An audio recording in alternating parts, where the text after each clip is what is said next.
Thank you very much.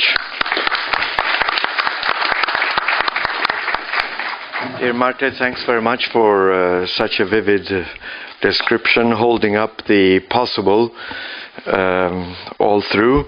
And now we turn to Dr. Zarni, Maung. You are with us to speak from your country and at greater depth to what is at stake. Very much welcome. Thank you. Thank you very much. The large number of people in attendance, it's very encouraging to see the interest level among the Swedish people here, because I don't know how many people have been to Burma or in the neighborhood, but this is not the most pressing or first priority issue for many countries, not like Palestine or ISIS. So I'm thankful that you're investing a few hours of your time in the afternoon. Before I say anything about three things that I talk about, the three things I will talk about, it's a reform process, broadly speaking, the context in which reforms were launched, the nature of the reforms, the individuals and institutions involved. And the second point I'll talk about is the ceasefire processes. And then the last point, I would take up the issue of Rohingya persecution by the state over the past 37 years and touch on the anti-Muslim Burmese, in quotes, Buddhist racism. Firstly, I need to mention my background in a bit more details, because I don't usually put that in any bio, because it would be inappropriate. Put it in a nutshell, I've been in different camps, and I also the camps meaning I came from a large extended military family whose members include say VIP pilot to Ne Win, Than Shwe is the commanding officer. Than Shwe is the aging despot in Burma, who married Than Shwe when he was a young captain and his wife. And I myself was a military aspirant. I was actually admit myself at the age of 16 to officers training school. I would be an officer and doing all kinds of dodgy things if it weren't for my father, who said, if you join the army, you no longer have a parent or home. And so he stopped me right there. So my uncles were in the army. So when they are back from their border patrols or operations, they brought back their machine guns, pistol. They taught me how to disassemble theories. And then actually the ones who allow me to fire weapons, to actually hone my firing skills, is the Korans in the Korean National Liberation Army. All kinds of weapons. And so my advantage as not simply as a Burmese, but as an analyst, is I have been able to see the Burmese realities through different lenses. I mean, the beauty of human world is that we can look at the same reality, the same set of factors, come up with radically different interpretations. Yeah? And so there will be a lot of things I say that will contradict what Marty's have mentioned. And there's no ill will here with colleagues. Firstly, reform process. If you recall, back in 2007, there was something called Saffron Revolt, the revolt of the monks, asking for humane economic policies towards the public. And the monks were shot down. The world was shocked. And the Buddhist monks in those days around the world, especially the Burmese monks, were cheered upon and admired for standing up against the brutal regime that has created so much hardship for the entire population. And Buddhist monks today, especially Burmese monks and Sri Lankan monks, are seen as basically racist, violent neo-Nazis in monks' uniform. That, to put it crudely, but that's also quite close to reality on the ground.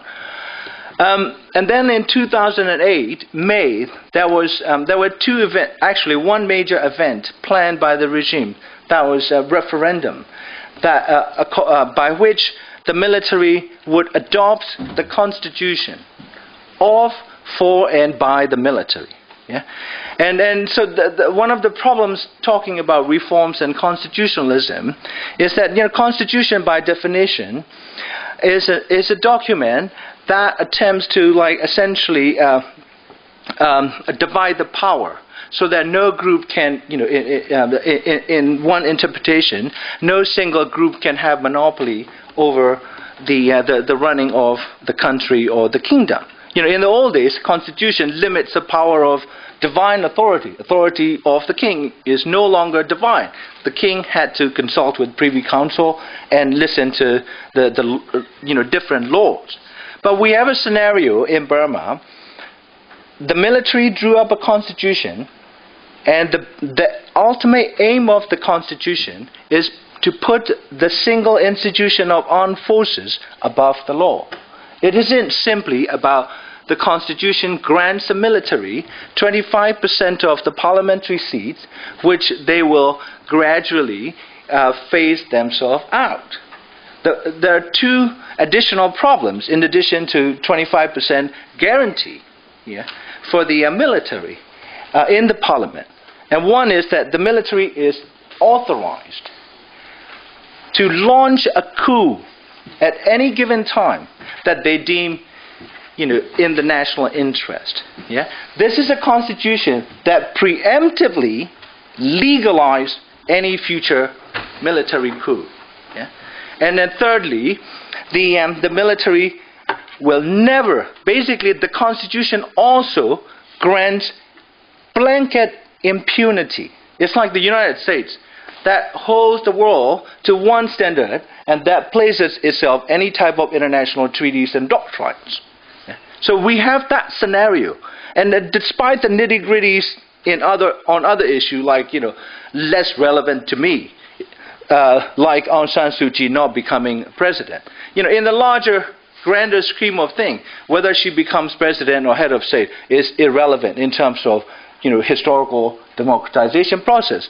What is most important is that 3 points I mentioned.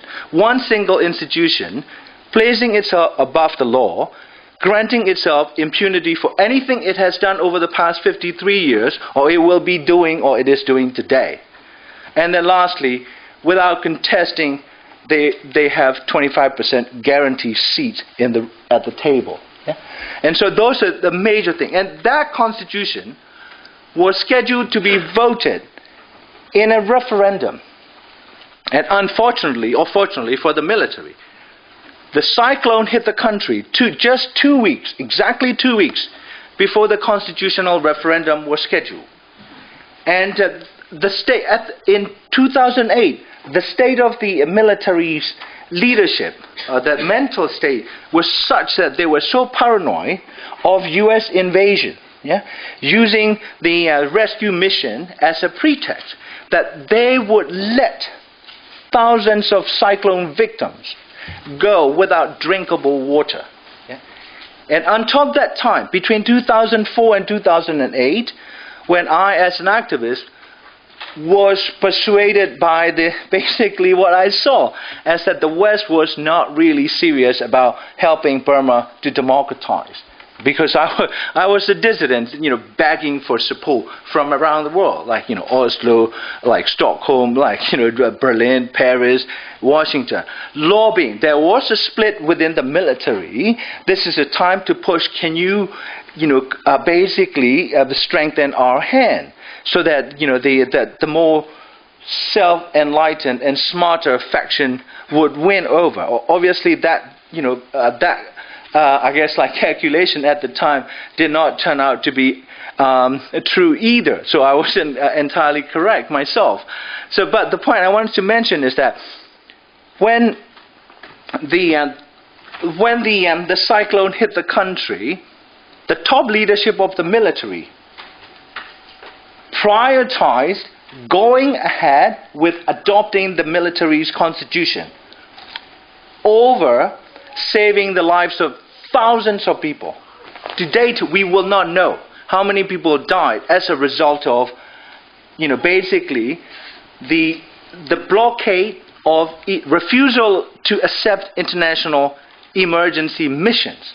If you're a humanitarian worker, you would know the first 24 hours, 48 hours, 72 hours are most crucial for saving lives, and when a country is hit by a catastrophe. And they blocked the aid for 7 whole days. Yeah, and at the time I was working with the head of intelligence. Yeah, and not working for them. I was engaged in what is called a second track, or track 2 diplomacy, trying to bring the Burmese negotiators with different representatives from Western governments, have them open dialogue off the record to find ways to re-engage the country, when I thought that isolation was failing us as a democratic movement and failing the Burmese public. And it was at that time that I decided that they crossed the line. Monks protesting, students protesting on the streets, calling for the downfall of the regime, a general strike. Okay, they send the troops in, they shoot and kill. It is unacceptable, but it can be understood. It cannot be accepted, but it can be understood. A repressive regime with so many skeletons in its closet, feeling that maybe it's their turn to lose their head, so they send the troops. Yeah, so protection, survival, I can understand it. But cyclone victims, what do they have? What had they done to deserve being deprived of drinkable water in the first 72 hours when they lost entire families? Little girls or boys hanging on to the trees when the flood was, carrying their parents away. And this was the scenario where the regime showed to me its true color, that they did not give a damn about public well-being. Yeah? And then so, now, on to the reform. Fast forward from 2008 to 2010, 2011, and what happened in Tunisia, what happened in Libya, what happened to Mubarak. In the Burmese language media, some of the highest-ranking military officers openly talked about how they did not want to end up like Gaddafi, or Saddam Hussein, or Mubarak, or Ben Ali from Tunisia. Yeah? So they were ready from the state of being completely paranoid to wanting to give themselves an exit strategy. And at the time, Obama had this, thing. Well, we're going to, he would shake hands, instead of give a fist. His famous quote. He would welcome working with dodgy regime if they were, to become less dodgy. That's what it is. And so it was in that context the regime launched the reform. And in launching the reform, actually, the world was taken by surprise, but not Western governments, because they were involved in getting this reform launched. They were lobbying Aung San Suu Kyi heavily to accept the terms of engagement with the Burmese regime, Americans especially, and the British especially. Behind the scene, they were pushing and actually pressuring Aung San Suu Kyi to work with the regime, work within the system. And she is, so around the reforms, there had been more hypes than substance. Because the reforms are undertaken for the wrong reasons and towards the wrong goal. Yeah? What are the wrong reasons? Well, the wrong reason.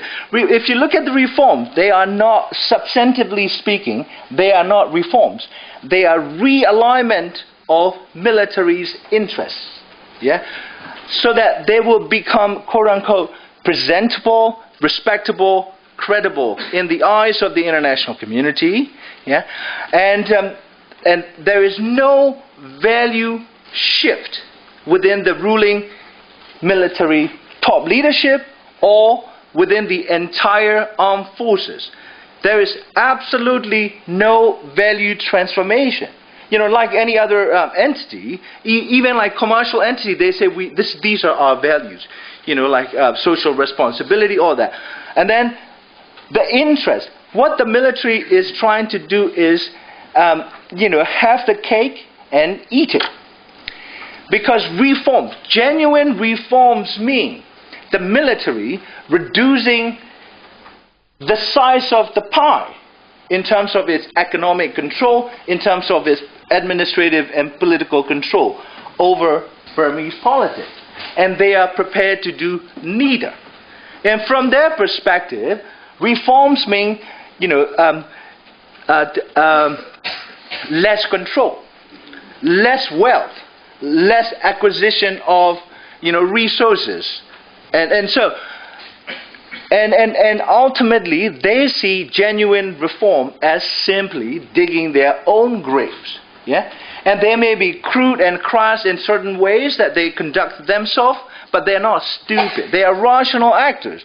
They know genuine reforms mean genuine democratization. It is like, you know, you cannot have half pregnant. That's why, I mean, I love the line.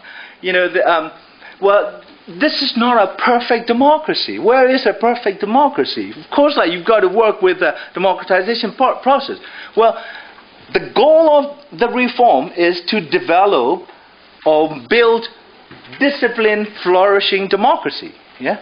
Well, who are the disciplinarians? Of course, the generals and the military guys. They would discipline the people. And finally, on the reform, one thing that the international community has failed to understand is how the military process and see the world and the reality of Burma.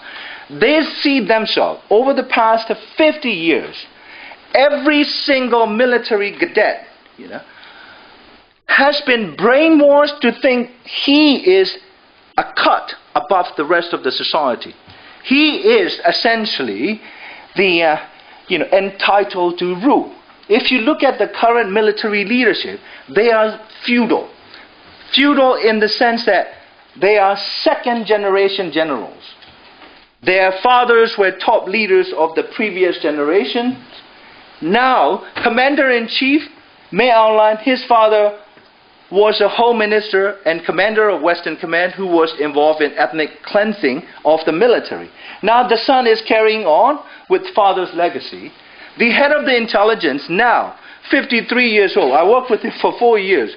And at the time he was a lieutenant colonel. He is now a lieutenant general. His father died in action. You know, and so the second generation leaders are now coming up. And they have been in power for 50 years. The military in Burma is not just one of many institutions. It is a class in and of itself. So because it is a class, it has serious and definable core interests. And those core interests they define as, you know, the ultimate control over politics and economy. Yeah. And now onto the ceasefire. Like Amada talked about the difficulty of hammering out the nitty-gritties. No, the problem is not about nitty-gritty. The problem starts with the macro picture. Federalism is no to every single military officer. Yeah, I heard it from their mouth straight up. Federalism, no, that's going to be balkanization for Burma. Yeah, we have, according to the Burmese, you know, statistics, we have 135 ethnic groups. Yeah, 57 of them are under the rubric of Chin. And some of them are not even real ethnic people. They are names of the rivers. But nevertheless, they are counted as ethnic groups. 135. You know, providing that they are true, they are not. But if you have that multi-ethnic community, you cannot have a unitary state. It's just simply not possible. It has to be a federal arrangement, whether it's arranged along geographic lines or ethnic lines. The arrangement, political arrangement, of the Burmese state and an administrative structure have to be federal. Yeah? Unitary state dictatorship system, that's not going to work.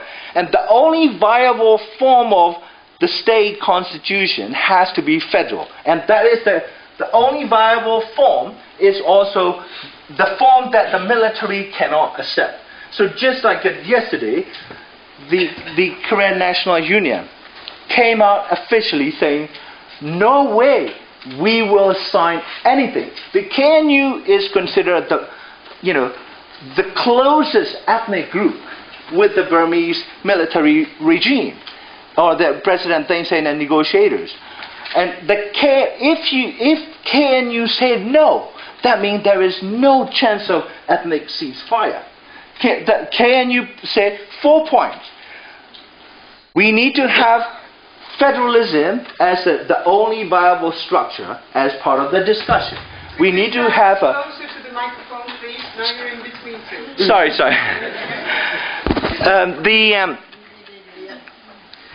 We need to federalize the army. At the moment, there is not a single colonel, who is non-Buddhist.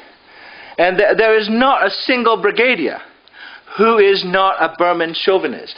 So the army has purged itself of ethnic and religious diversity in a country that is so ethnically and religiously diverse. In other words, we've got an army which is not only feudal, but also racist, in the sense that one single ethnic group, Burmese, which I belong to, controls everything.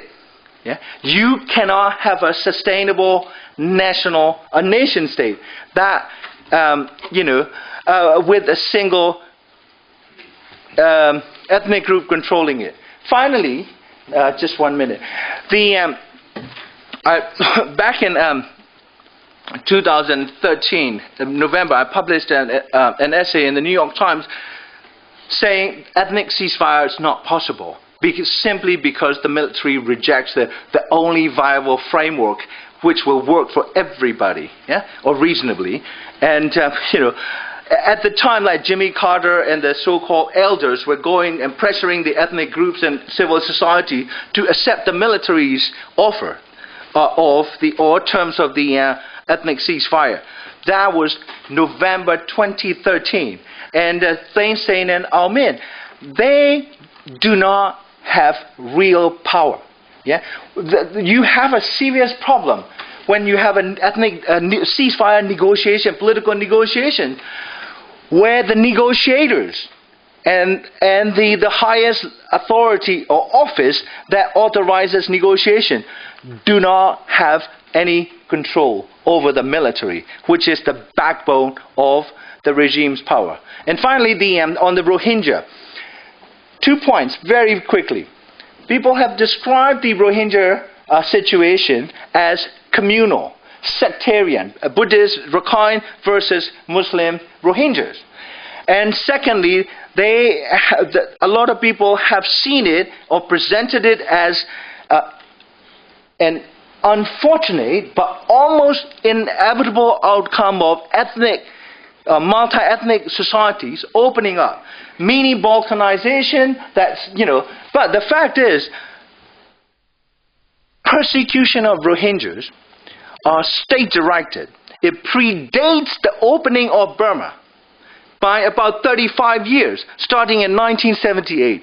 Why Rohingyas were singled out when they were not armed, they were not fighting? Because the Burmese military have developed this strategic calculation that 1 to 2 million Muslim population with a single geographic pocket next to the most populous or one of the most populous Muslim nations, Bangladesh, is a liability. Therefore, you need to significantly reduce the Muslim population along the 170 miles border between Bangladesh and Burma.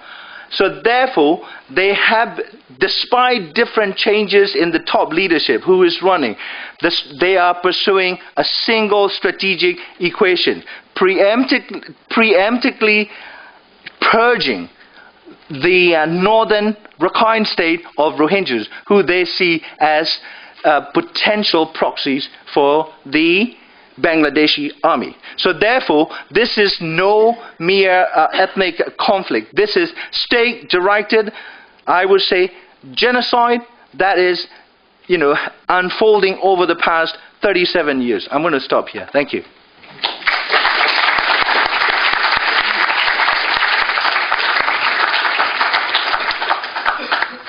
Well, with that very strong